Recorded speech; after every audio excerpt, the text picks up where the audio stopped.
It's time to talk LSU baseball with Mike Scarborough and Kendall Rogers of D1Baseball. This is Batter Up.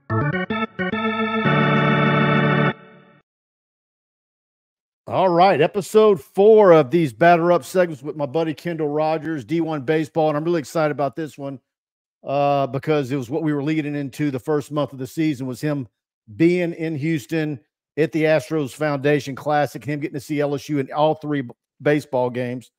LSU had a mightily successful Texas run, walloped Rice on Wednesday, and then took care of business all 3 games in Houston. And welcome in, Kendall, and let it fly, man. Tell us what you think. Yeah. Well, thanks for having me. And first of all, I want to give some props to LSU fans.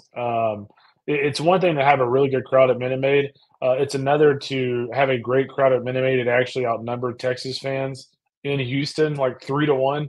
That was incredibly impressive. Just from being in the press box, being on the field, looking up and seeing 2 entire levels of Minute Maid field, and honestly, mostly purple and gold.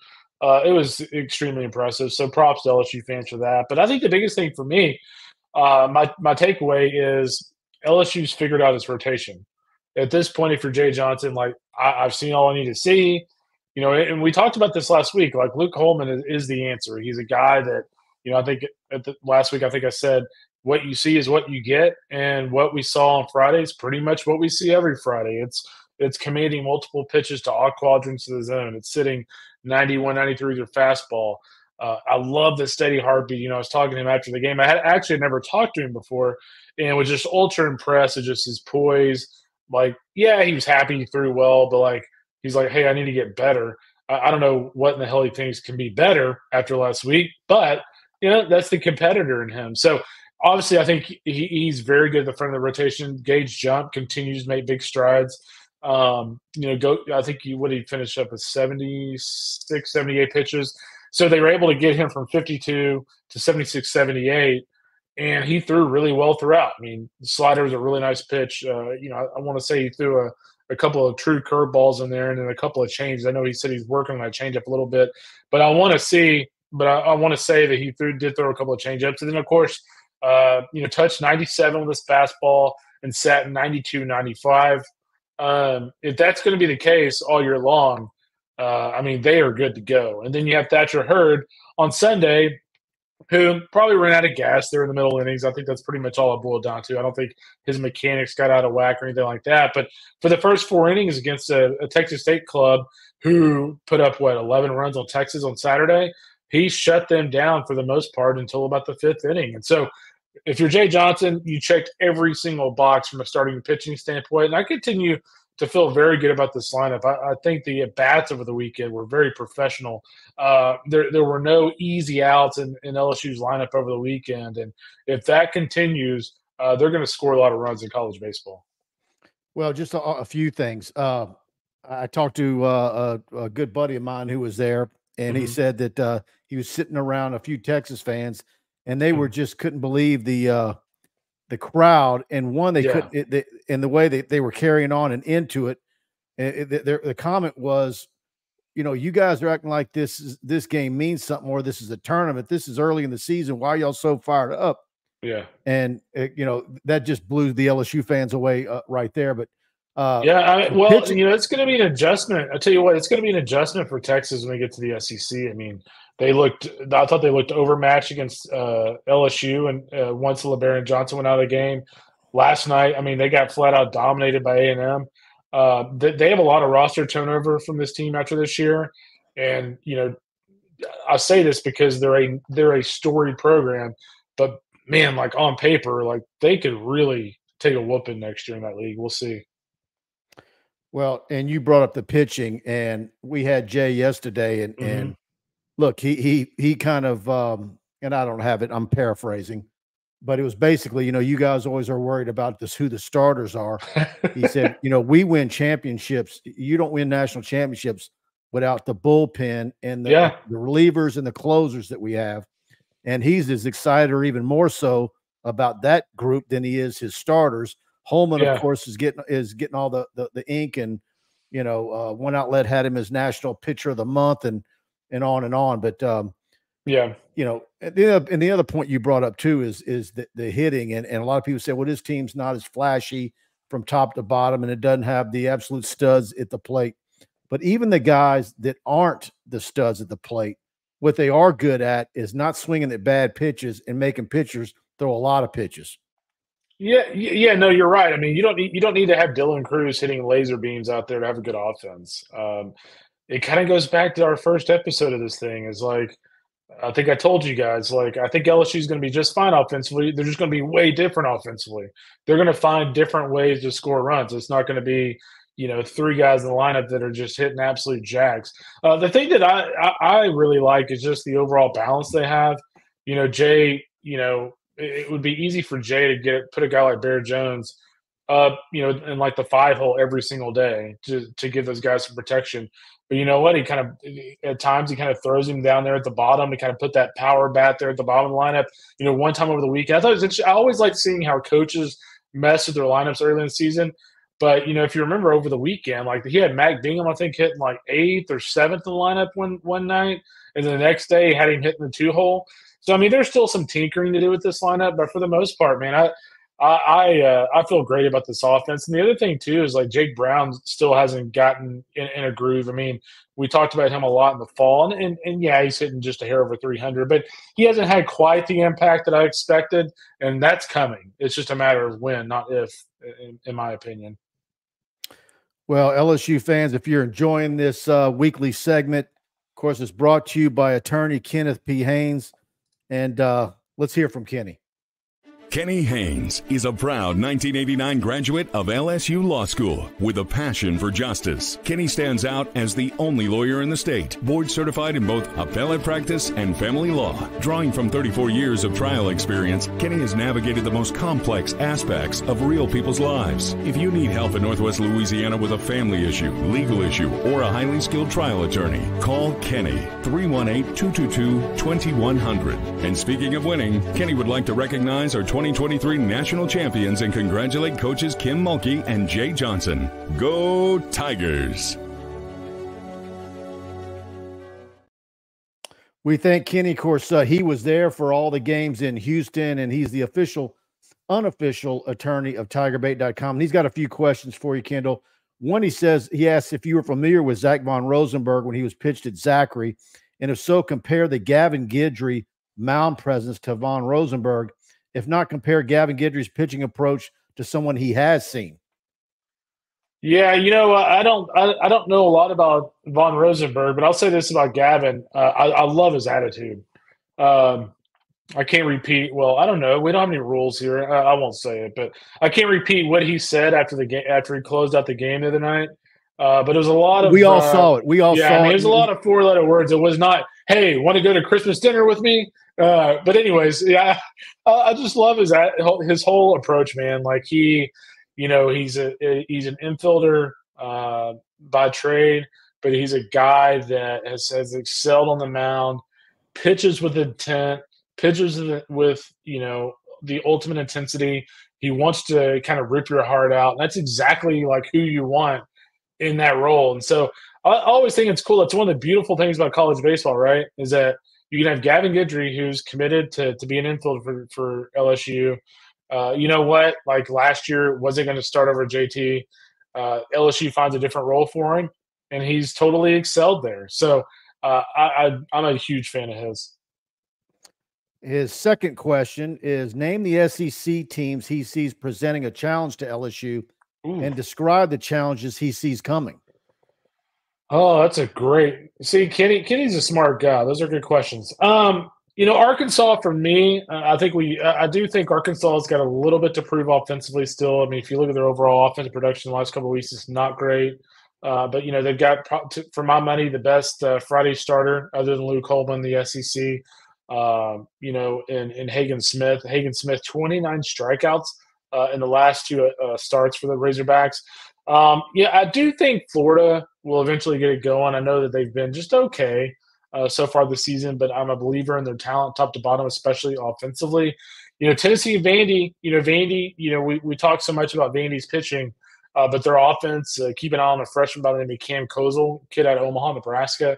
He was fantastic at Minute Maid over the weekend. And Tennessee, the two teams for me that I have kind of circled right now just because I love the level they're playing at is Tennessee and A&M. I think Tennessee hit 8 homers last night against Kansas State. Billy Amick, a transfer, has gotten off to an awesome start for them. Of course, when you look at the balls on the mound, they've got Drew Bean back. AJ Russell, who's on the shelf right now with some soreness, was off to a really good start on the mound. AJ Causey, another transfer, is a really good pitcher for them. And A&M, we mentioned them earlier after beating Texas last night handily. They've kind of figured things out on the mound. And their new pitching coach has done a tremendous job. Max Weiner they came over from the Mariners, and then their offense. I mean, Jace Lavalette, a former LSU commit, and then Braden Montgomery, the top transfer out of the portal last summer. Those guys have just been a total wrecking ball. And again, their lineup to me, I told somebody that I was actually on the A&M, the TechSec show this morning. LSU and A&M were kind of remind me of each other a little bit in the sense that they both just have a couple of guys in the middle of the lineup that are ultra dangerous, but then the rest of the lineups are just very, very professional. They are going to work counts. They're going to make you throw great pitches. And for that reason, they're another team, in my opinion, to keep an eye on as well. I'm just pissed that they don't play the last weekend of the regular season. Yeah. LSU obviously has Xavier this weekend, and they head to Starkville next for the start of SEC play. And, look, I know what you said about Texas earlier and, what they came in ranked at last week, and then now they've dropped a good bit, it looks like, in everybody's polls. Yeah. But regardless of the way LSU looked Friday night, that looked like a team that was, wasn't trying to find their way and still struggling with this or that. I mean, that was to me, that was some pretty impressive baseball. We've seen LSU teams over the years in February and March still trying to find their way. And it's been kind of somewhat of a regular thing almost, particularly some of Maneri's teams. But dude, I cannot tell you how many Maneri teams either got swept at home or lost 2 out of 3 to start SEC play at home, and they would eventually be fine.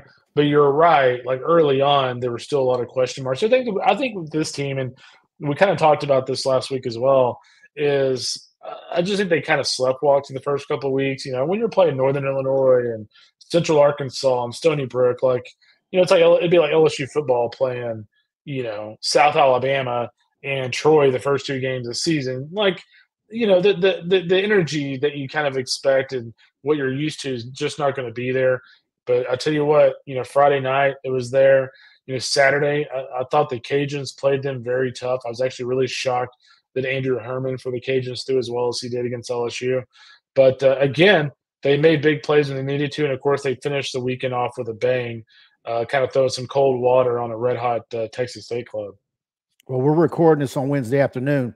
LSU's going to a Southeastern club tonight in Hammond. Yeah, how about that? Which Southeastern's playing darn good baseball under a first-year head baseball coach, and that place is sold out, and the weather looks like it's cleared out and it's going to be beautiful tonight. So that one could be an interesting game and a tougher test than probably anybody thought. The Southeastern's put together some nice wins here. Yeah, there's no doubt. I mean, that was a really interesting club in the sense that they had the coaching change in the offseason with Matt Reiser leaving. But I mean, it's actually kind of an interesting week. Just past weekend, actually a really interesting week for the state of Louisiana. I mean, you had Northwestern State taking 2 out of 3 from Troy in Natchitoches. Troy is a team that we had, making a regional coming into the season. I don't think I've changed my viewpoint on those guys just yet, but that was a really big win. And then, that was where Bobby Barbier used to be. Now he's at Southeastern, and they beat East Carolina, a top 15 team, on Sunday at the Keith LeClaire Classic. And then, oh, by the way, you got La Tech up the road in Ruston, which this does not shock me at all that they've bounced back. But, they have a weird losing season last year out of nowhere. They're now I think they're 12-0 right now, one of the 5 remaining unbeatens in college baseball. So, in essence, it is yet another great year of college baseball in Louisiana. I would say 6 or 7 years ago, it was the Palmetto State. It was South Carolina that you could use the epicenter of college baseball. I kind of view Louisiana in that same vein now. Yeah, and LSU and Louisiana Tech face off again. Certainly In fact, LSU and Southeastern played twice this year. So he said Jay was telling us about how this game came about. It was they both needed a game, and it worked out. But for this week, yeah, I love the fact too that like LSU is willing to go over to Hammond. It would be easy for LSU to be like, "Yeah, you're coming to our place." But I think they did it last year. Yeah, I love it. I think it's pretty neat, and honestly, if you're Jay, like it's kind of a cool thing to take your team into a place that, like, yeah, you're going to have some home fans, but to go in a place where that other team really wants to beat you, and so do their fans. Absolutely, I'm gonna have a little fun with you. It's my understanding that what do they have, a dance cam in the Minute Maid and LSU Texas game? They kept zeroing in on a guy wearing a Texas A&M shirt, and both LSU fans and Texas fans came together. Him. I saw that. Yeah, what's up with that? Come on now. Yeah. I was about to say, I thought you were going to say they caught me on there doing something. I'm like, oh, I don't think so. Yeah. Kudos to the Aggie who was bold enough to wear that to the park Friday night. That brings me to my next point of like you'll watch like an LSU game and you'll see somebody in the crowd with like an Ole Miss shirt on, and you'll watch like an Aggie game and somebody in like a burnt orange Texas shirt. I don't understand why anybody would ever go to like a game at Tiger Stadium and wear like an Alabama jersey. You know what I mean? Like I've never gotten that. And then same goes with this guy. Weekly rankings, they don't really matter, but look, everybody's Wake Forest has been there and not budging. Yeah. What are your y'all's discussions like? Is it clear? Is there any chinks in the armor? Is there any debate at all? I mean, what does Wake Forest have to do to slip? Or are y'all already starting to have some little debates about who belongs in that spot? Yeah, that's a great question. I think as you look at the entire top five, we've had discussions about various teams. For instance, we talked about A&M and TCU over Florida last week because, Florida won a road series against Miami, but there's some aspects of their team I don't like a lot. Wake Forest, honestly, so far this year, if you look at some of the results, they haven't been just flat out dominating. So, those discussions are about to start. But I tell you what, Wake has number 12 Duke at home this weekend, and any kind of concerns we had about Wake can either be put to bed or can be validated this weekend against the Blue Devils, who have a really good club. Amongst you and the staff, do you guys like say who's the most guy who logs the most miles on the road? Where are you going this weekend? And Etheridge, Healy, and the rest of them, what does it look like where y'all each are going to be? Yeah, that's a great question. I haven't even looked to see where they're going to be. I know I will not be on the road this week. I saw, 9? I've seen 30 baseball games in the last 3 weekends. I'm going to watch games from my house this week. Well, and that's how much easier has your job gotten over the years with the streaming and the amount of games you're able to watch. It can get to the point, and certainly as a younger guy with family, it sure does really make things a lot easier for you to do your job, doesn't it? It really does. I mean, there are times on the weekend in SEC play where I've got on the Apple TV has got the ESPN quad box, and I'm literally just watching 4 different games. So I could have Luke Coleman and Drew Beam and all these guys on there, and I'm watching all 4 of them pitch at the same time. Well, I can see your Twitter feed, and I know that's what you're doing. Yeah, dude, it is like a lifesaver, and it's not just relegated to being at home. Like I can do the same thing when I'm on the road. Absolutely, yeah, because you're doing it. If you're I'm sure you were doing it in the press box this weekend with your laptop. Yeah, I think I spent as much time watching other games as I did watching the actual games I was at. So, I would say the number of games I've actually watched so far this year overall is probably north of 50. Okay. Now, before I let you go, you running Sure. a Jay out there? Did you get to talk to him a little bit? I'm sure a guy like him, who you talk to often during the off season. Yeah, it's nice to catch up when y'all are face to face. Yeah, no doubt, man. Like, I've known him forever since he was I call him a young guy, but since he was a younger recruiting coordinator at USD when he was just killing it out there on the recruiting trail. And we talked for probably 20 minutes before one of the games and obviously after each game. But, I think the biggest thing with him is the thing I like about him, the thing that continues to be impressive about him is I'll be really honest, when he got the head coaching job, I was thinking, man, like, I don't know if he's really like I a remember. great fit at LSU. And I tell you what, not only is he a great fit, but like nothing about that place intimidates him. And I think you could say that about Paul, and I think you can say that about some coaches in other sports there. But the intimidating things that can go on at a program like LSU, that doesn't scare him. If anything, it just makes him more eager to win. And when you have someone with that mentality, that's pretty dangerous at a place like LSU with their resources. Well, I'll say this, and we noticed it yesterday, and look, this can change from week to week, obviously. Sure. Yeah. SEC play hasn't started, but he seemed is more content and happy and in a great mood yesterday. Usually he can be pretty wound tight, and he just, to me, he is happy and more comfortable in his own skin as we've seen him. And I'll say this about him too, with the coaches that we cover, those of us to me that cover multiple sports, his press conferences, you know, going back to Saban and on, and Mulkey and Maneri and Bertman, it's his press conferences are an education for baseball fans, and he gets in the weeds. He's not afraid to get in the weeds and really talk about why he did this and that. And I think he's not only giving the media an education, but he's giving everybody who watches his entire press conferences on our YouTube channel an education, and it's very refreshing. Yeah, there's no doubt, man. Like he's a student of the game while being a head coach. So it's been pretty cool to see, to say the least. Absolutely. All right, Kendall, good stuff as always. We'll do it again next week. And you got it, brother. Thanks for everything. All right, buddy. Bye.